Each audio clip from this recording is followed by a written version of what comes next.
Assalamu alaikum wa rahmatullahi wa barakatuhu. Today I want to just go through very quickly how to tie ihram in an effective way, especially for people who don't often wear this type of clothing. There is no correct way and there's no wrong way so long as you find it comfortable and you follow the Islamic guidelines when wearing it. Ihram consists of two cloths. They're both about this size. You take the cloth, take it behind you and wrap it quite high. There's no point in wrapping it from your waist because you're going to be working up and down. For the purpose of this demonstration, I'm going to turn around to the side just to show you the difference in the left and right hand side of the cloth. You want to make your left side to be short enough just to wrap around your waist once and your right side to be the longer side. When you go to the shop and try your ihram on, this is one of the tests that you should do. The last thing you want to do is have an ihram which is too short or too long. Stand with the 2 feet spread wide apart. This will enable free movement when you have tied your ihram. The other thing to do is push your stomach out as far as you can so that you have breathing space. If you don't do this, you'll find your ihram becomes too tight when you're wearing it. Wrap the left side around you up until it becomes tight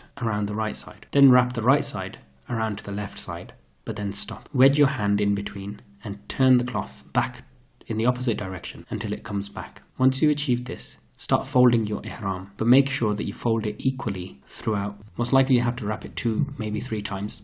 And then have a walk and feel whether you feel comfortable walking in it. And I would suggest while you're still at home, try praying in it as well. With the upper garment, I'm going to show you 2 ways to wrap it.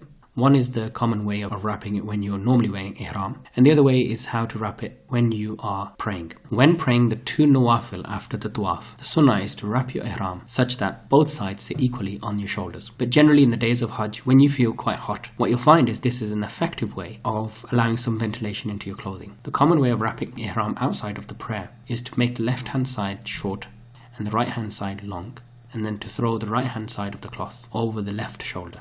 However, when you pray, you might want to adjust your clothing because if this does fall off, it can become quite troublesome. When you're doing tawaf in Umrah, you'll have to take your right shoulder out. Very simply, instead of taking your cloth over your shoulder, take it under your shoulder and then wrap it over your left arm.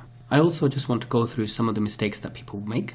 During the days of Hajj, it can become very difficult with the heat. Some people, without realizing, will let their lower garment fall below their navel. The ihram should always be above the navel and above your ankles. Makkah is a very hot place, so it can be tempting to want to cover your head. And also during the days of Mina, when you're going to be sleeping in the tents, it can be tempting to cover your head with your ihram. This again is something which is not permissible. One thing I'd like to clarify, ihram is a state. In that state, you have this clothing. Ihram is not the clothing itself. So once you don this ihram at the airport, you are not actually in the state of ihram up until you come to the miqat. Before you reach the miqat, you should state your intention for Umrah by saying Labbaik Allahumma bi Umrah. When it comes to the days of Hajj, then you state the intention for Hajj from your hotel room or from wherever you're staying just before you go into Mina, and you'll say Labbaik Allahumma Hajjan. It's unlikely that any of you listening will be doing Hajj Qiran, but if you are, then it would be Labbaik Allahumma bi Hajja wa Umrah. If someone fears that they can't perform Hajj or Umrah due to an illness, then they should add this to their intention by saying Allahumma mahilli